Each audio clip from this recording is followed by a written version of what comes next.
ETF index mutual funds నేర్చుకుని stock మార్కెట్లో రాణించాలనుకుంటున్నారా? వెంటనే ఈ నెంబర్కి కాల్ చేయండి. నమస్తే, వెల్కమ్ టు సుమన్ టీవీ. నేను ఉదయశ్రీ. ప్రెసెంట్ మనతో ఉన్నారు శ్రీనివాస్ గారు, amp registered mutual fund distributor. So ఆయనతో మాట్లాడదాం. నమస్తే అండి, వెల్కమ్ టు స్టూడియో.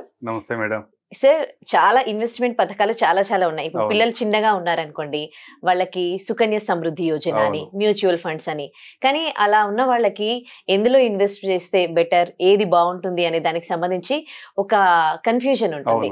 అసలు ఈ సుకన్య సమృద్ధి యోజన అంటే ఏంటి, అలాగే మ్యూచువల్ ఫండ్స్ ఉన్నాయి కదా, ఇవి రెండింట్లలో దేంట్లో ఇన్వెస్ట్ చేస్తే బెటర్, వీటి గురించి చెప్తారా? డెఫినెట్ గా మేడం. యాక్చువల్ గా మనం ముందు మ్యూచువల్ ఫండ్ గురించి పక్కన పెట్టి ఓన్లీ సుకన్య సమృద్ధి యోజన గురించి మాట్లాడదాం.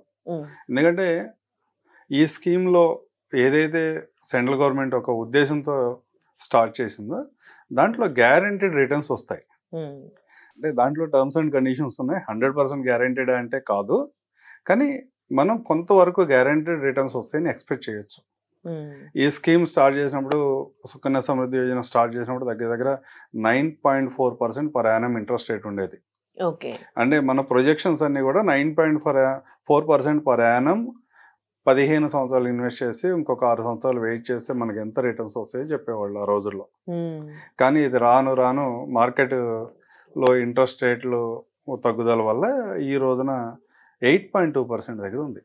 అంటే ఈ ప్లాన్లో ఎవరు ఇన్వెస్ట్ చేయొచ్చు ముందు అంటే, ఇండియాలో పుట్టినటువంటి ప్రతి ఆడపిల్ల, 10 సంవత్సరాల లోపు ఉన్నటువంటి ఆడపిల్లలు ఇన్వెస్ట్మెంట్ చేయొచ్చు. ఎంత ఇన్వెస్ట్మెంట్ చేయొచ్చు అంటే, ఒక ఫ్యామిలీలో 2-3 ఆడపిల్లలు ఉంటే ఇన్వెస్ట్ చేయొచ్చు అంటే 2 ఆడపిల్లల వరకు ఈ ప్లాన్లో తీసుకుంటారు. 3 ఆడపిల్లలు కనుక ఆ ఫ్యామిలీలో ఉంటే కొన్ని కండిషన్స్తో ఆ ప్లాన్లో ఇన్వెస్ట్ చేయడానికి అవకాశం ఉంటే ఇన్వెస్ట్మెంట్ చేపిస్తారు. కానీ ప్రతి అకౌంట్కి మనం ఎంత ఇన్వెస్ట్మెంట్ చేయాలి అంటే, ఈ ప్లాన్ తీసుకొచ్చింది మిడిల్ క్లాస్ వాళ్ళు కానీ, బిలో మిడిల్ క్లాస్ వాళ్ళు కానీ లాంగ్ టర్మ్లో వెల్త్ క్రియేట్ చేయాలి అన్న ఉద్దేశంతో తీసుకొచ్చిన ప్లాన్. అంటే రకరకాల ఇన్వెస్ట్మెంట్ ఆప్షన్స్ ఉన్నాయి. ఇందాక మీరు మాట్లాడినట్టు మ్యూచువల్ ఫండ్స్ ఉంటాయి, లేకపోతే ఇన్సూరెన్స్ ప్లాన్స్ ఉంటాయి, రకరకాల, లేదా పోస్ట్ ఆఫీస్ ఆర్డీలో, లేదా ఎఫ్డీస్, రకరకాలు ఉంటాయి. వాటిలో ఏట్లో అయినా సరే మీరు ఎప్పుడు కావాలంటే అప్పుడు విత్డ్రా చేసుకోవడానికి ఆప్షన్ ఉంది, క్యాన్సిల్ చేసుకుని విత్డ్రా చేసుకోవడానికి ఆప్షన్ ఉంది. పర్టికులర్గా ఈ సుకన్య సమృద్ధి యోజనలో ఏముంది అంటే, మీకు ఎప్పుడు పడితే అప్పుడు విత్డ్రాల్ చేసుకునే ఆప్షన్ లేదు. మిడిల్ క్లాస్ వాళ్ళు కానీ, బిలో మిడిల్ క్లాస్ వాళ్ళు కానీ ఈ స్కీమ్లో ఇన్వెస్ట్మెంట్ చేస్తే లాంగ్ టర్మ్లో వాళ్ళకు వచ్చే అవసరాల కోసం కొంత సేవ్ చేసుకుంటారనే ఉద్దేశంతో ఈ స్కీమ్ని తీసుకొచ్చింది. దీంట్లో ఏంటంటే మినిమం 250 రూపాయల నుంచి కూడా మనం మీ ఇన్వెస్ట్మెంట్ స్టార్ట్ చేయొచ్చు. నా దగ్గర ఏముండేలే, నా దగ్గర ఉన్న 500 రూపాయలతో ఏమి ఇన్వెస్ట్మెంట్ చేస్తాను, 1000 రూపాయలతో ఏమి ఇన్వెస్ట్మెంట్ చేస్తాను అని కాకుండా మినిమం 250 రూపాయలు ప్రతి సంవత్సరం ఇన్వెస్ట్మెంట్ చేసుకుంటా వెళ్ళటానికి కూడా దీంట్లో అవకాశం ఉంది. అక్కడి నుంచి మ్యాక్సిమం లిమిట్ వచ్చేసి ఒక ఫ్యామిలీ, ఒక పర్సన్కి 150,000 కంటే ఎక్కువ ఇన్వెస్ట్మెంట్ చేయలేరు ఈ ప్లాన్లో. ఈ 150,000 అయినా 250 రూపాయలైనా ఒకేసారి ఇన్వెస్ట్మెంట్ చేయాలా అంటే కాదు. మీరు ఎన్ నెంబర్ ఆఫ్ టైమ్స్ అయినా మీ ట్రాన్సాక్షన్ చేయండి. ఆ ఇయర్లో 150,000 రూపాయలని మీరు 10 సార్లు గానో, 15 సార్లు గానో, 20 సార్లు గానో, లేదా 50 సార్లకు కూడా డివైడ్ చేసుకుని మీ దగ్గర ఎంత ఉంటే అంత ఇన్వెస్ట్మెంట్ చేయడానికి ఫెసిలిటీ ఇచ్చారు దీంట్లో. కానీ దీంట్లో మీరు చేయాల్సిందల్లా ఏంటంటే, ప్రతి సంవత్సరం మినిమం 250 రూపాయలని కంటిన్యూస్గా ఇన్వెస్ట్మెంట్ చేసుకుంటూ వెళ్ళాలి. వన్స్ ఈ అకౌంట్ స్టార్ట్ చేసిన తర్వాత మొదటి సంవత్సరంలో 150,000 మ్యాక్సిమం లిమిట్ ఉంది, మ్యాక్సిమం 150,000 రూపాయలు ఇన్వెస్ట్మెంట్ చేశారు. రెండో సంవత్సరం అతని కంఫర్ట్ని బట్టి అతనికి ఎంత అవకాశం ఉంటే అంత ఇన్వెస్ట్మెంట్ చేసుకుంటూ వచ్చాడు.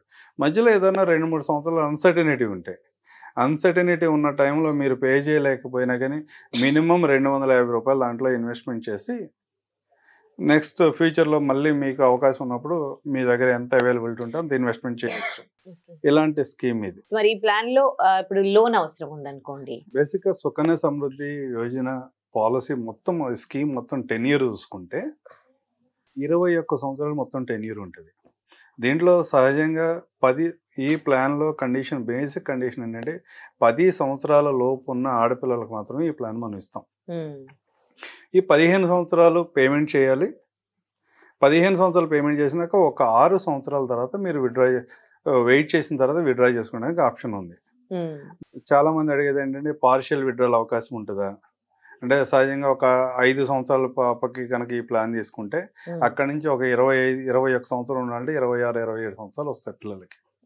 ఆ టైంకి వచ్చేపాటికి సహజంగా ఏంటంటే వాళ్ళ ఎడ్యుకేషన్ అయిపోతుంది, మ్యారేజ్ అయిపోతుంది. ఈ పాలసీ వాళ్ళకి ఎట్లా ఉపయోగపడుతుంది అనేది చాలా మందికి ఉన్న క్వశ్చన్స్. సో 5 సంవత్సరాలు అయితే కొంచెం పర్లేదు, అదే 8-9 సంవత్సరంలో స్టార్ట్ చేస్తే అదే 30 years అవుతుంది పాలసీ క్లోజ్ అయ్యేపాటికి. 30 years లో వచ్చామని నేనేం చేసుకోవాలని చాలా మంది అడుగుతూ ఉంటారు. ఈ ప్లాన్లో ఎవరైతే 18 సంవత్సరాల నుండి వాళ్ళ ఎడ్యుకేషన్ కోసం కానీ వాళ్ళ మ్యారేజ్ అవసరాల కోసం కానీ మీరు విత్డ్రా చేసుకోవాలంటే అప్పటి వరకు అక్యుములేట్ అయిన అమౌంట్లోంచి మీరు 50% వరకు విత్డ్రా చేసుకోవడానికి ఆప్షన్ ఉంటుంది. ఓకే. సో దీన్ని బట్టి పుట్టగానే ఫస్ట్ సెకండ్ ఇయర్ ఆ టైంలో చేసుకుంటే ఇది బెస్ట్. వాళ్ళకి రీజనబుల్ గా 0 years లో కనుక పుట్టగానే చేస్తే 21 years కంప్లీట్ అవుతుంది కాబట్టి వాళ్ళ ఎడ్యుకేషన్ అవసరం ఉన్నా లేకపోతే మ్యారేజ్ అవసరం ఉన్నా, అంటే మ్యారేజ్ కంటే ముందే వాళ్ళ ఎడ్యుకేషన్ అవసరాలు కూడా ఈ మనీని విత్డ్రా చేసుకోవడానికి అవకాశం. ఓకే. సో ఇప్పుడు దీని గురించి మాట్లాడుకున్నాం కాబట్టి సుకన్య సమృద్ధి యోజన గురించి. So compare to Sukanya Samriddhi Yojana and mutual fund కి వచ్చేసరికి మ్యూచువల్ ఫండ్స్ లో ఎట్లా ఉంటాయి? సుకన్య సమృద్ధిలో సహజంగా ఒక ₹1,00,000 ప్రతి సంవత్సరం ఇన్వెస్ట్మెంట్ చేసుకుంటే వెళ్ళారు. ఒక 15 సంవత్సరాలు మ్యూచువల్ సుకన్య సమృద్ధిలో ఇన్వెస్ట్మెంట్ చేసి ఒక 6 సంవత్సరాలు వెయిట్ చేసిన తర్వాత వాళ్ళు ఈరోజు విత్డ్రా చేసుకుందామని చివరి వరకు హోల్డ్ చేసిన తర్వాత విత్డ్రా చేసుకుందాం అనుకుంటే వాళ్ళకు వచ్చే మెచ్యూరిటీ అమౌంట్ 47,88,000. అంటే 15 లక్షలు ఇన్వెస్ట్మెంట్ చేస్తే వాళ్ళు 15 సంవత్సరాల్లో ఒక 6 సంవత్సరాలు ఉన్న తర్వాత వాళ్ళకి 47,88,000 అంటే ఆల్మోస్ట్ 48 lakhs మనం మెచ్యూరిటీ వస్తుంది. ఇదే అమౌంట్ని కనుక మీరు మ్యూచువల్ ఫండ్లో ఇన్వెస్ట్మెంట్ చేస్తే ఇదే టెన్యూర్ సేమ్ ఇన్వెస్ట్మెంట్ సేమ్ స్ట్రాటజీలో కనుక మీరు ఇన్వెస్ట్మెంట్ చేస్తే ఇవాళ మనం మ్యూచువల్ ఫండ్లో సహజంగా 12% ఎక్స్పెక్ట్ చేస్తున్నాం. యాజ్ పర్ సెబీ గైడ్లైన్స్ ప్రకారం కూడా మనం 12%ని ఎవరికైనా ప్రమోషన్ చేసుకోవడానికి కూడా అవకాశం ఉంది. 12% ఎక్స్పెక్ట్ చేస్తున్నప్పుడు సుకన్య సమృద్ధిలో 47 లక్షలు 48 లక్షల రూపాయల మెచ్యూరిటీ వస్తుంటే మ్యూచువల్ ఫండ్లో వచ్చేప్పటికి 82 లక్షల రూపాయల మెచ్యూరిటీ రావడానికి అవకాశం ఉంటుంది. డబుల్ దగ్గర డబుల్ ఉంది. కానీ సుకన్య సమృద్ధిలో ఏదైతే మీరు ఇన్వెస్ట్మెంట్ చేస్తున్నారో దాంట్లో ట్రిపుల్ ఎగ్జంప్షన్ అంటాము. అంటే ఇన్వెస్ట్మెంట్ చేసినప్పుడు మీ ఇన్వెస్ట్మెంట్ని మీరు ఏటీసీలో క్లెయిమ్ చేసుకోవడానికి అవకాశం ఉండేది. మధ్యలో ఎప్పుడైనా పార్షియల్ విత్డ్రాల్ చేసుకుంటే ఆ పార్షియల్ విత్డ్రాల్ కూడా మీరు ఎలాంటి ట్యాక్స్ పే చేయాల్సిన అవసరం లేదు. చివరిలో ఎండ్ ఆఫ్ దట్ మెచ్యూరిటీ ఏదైతే తీసుకుంటున్నారో ఆ మెచ్యూరిటీకి కూడా మీరు ఎక్కడ ట్యాక్స్ పే చేయాల్సిన అవసరం లేదు. ట్రిపుల్ ఎగ్జంప్షన్ అంటాం, దీంట్లో పూర్తిగా ట్యాక్స్ బెనిఫిట్ ఉంటుంది. అట్లా కాకుండా మ్యూచువల్ ఫండ్లోకి వచ్చేపాటికి మీ ఇన్వెస్ట్మెంట్ మీద long term capital gains pay చేయాల్సిందే. మనం ఉదాహరణగా చెప్పినట్టు ₹1,00,000 ప్రతి సంవత్సరం 15 సంవత్సరాలు ఇన్వెస్ట్మెంట్ చేసి ఒక 6 సంవత్సరాలు వెయిట్ చేసిన తర్వాత మీరు 82 లక్షల రూపాయలు మెచ్యూరిటీ తీసుకున్నట్లయితే 82 లక్షల మీద మీరు 8,27,000 రూపాయలు long term capital gain pay చేయాలి. Long term capital gain pay చేసిన తర్వాత సుకన్య సమృద్ధిలో మీకు వచ్చే నెట్ ప్రాఫిట్ మీ ఇన్వెస్ట్మెంట్ తీసేస్తే మీకు వచ్చేది 32,88,000 అయితే అదే మ్యూచువల్ ఫండ్లో మీరు ట్యాక్స్ పే చేసిన తర్వాత కూడా మీకు వచ్చే నెట్ ప్రాఫిట్ 59 lakhs ఉంటుంది. ఇది నేను 12% రిటర్న్ ఎక్స్పెక్ట్ చేసి మ్యూచువల్ ఫండ్ క్యాలిక్యులేషన్ చేసి చెప్తున్నా. ఇట్లా కాకుండా 15% 20% కనుక మీ రిటర్న్ జనరేట్ చేయగలిగితే ఆ టైంకి మీ ఫండ్స్ మీకు వచ్చే రిటర్న్ చాలా అబ్నార్మల్గా ఉంటుంది. కానీ అందరూ మ్యూచువల్ సుకన్య సమృద్ధిలో మనం మాట్లాడుకుంటున్న క్యాలిక్యులేషన్ ప్రకారం చెప్తే సుకన్య సమృద్ధి పెద్దగా అవసరం లేదు, మ్యూచువల్ ఫండ్ చాలా బెస్ట్ అని మనం అనుకుంటాం.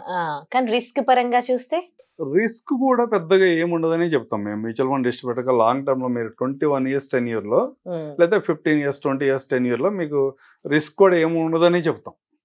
లాంగ్ టర్మ్ లో ఎట్లాగో ఎకానమీ బాగుంటది, రిటర్న్స్ అయితే వస్తాయి. కానీ మీరు ఏ విధంగా మేనేజ్ చేస్తున్నారు మనీ అన్నది బేసిక్ క్వశ్చన్ ఇక్కడ. మ్యూచువల్ ఫండ్ లో మనం ఎంత లాంగ్ టర్మ్ లో బాగా రిటర్న్ వస్తుంది అని చెప్పిన తర్వాత కూడా ఇవాళ మ్యూచువల్ ఫండ్ లో ఉన్న ఎస్ఐపిస్ అన్ని కూడా 60-70% ఎస్ఐపిస్ 5 years లోపు డిస్కంటిన్యూ అవుతూ ఉంటాయి. అంత లాంగ్ టర్మ్ వెళ్ళే ఎస్ఐపిస్ చాలా తక్కువ ఉన్నాయి అనమాట.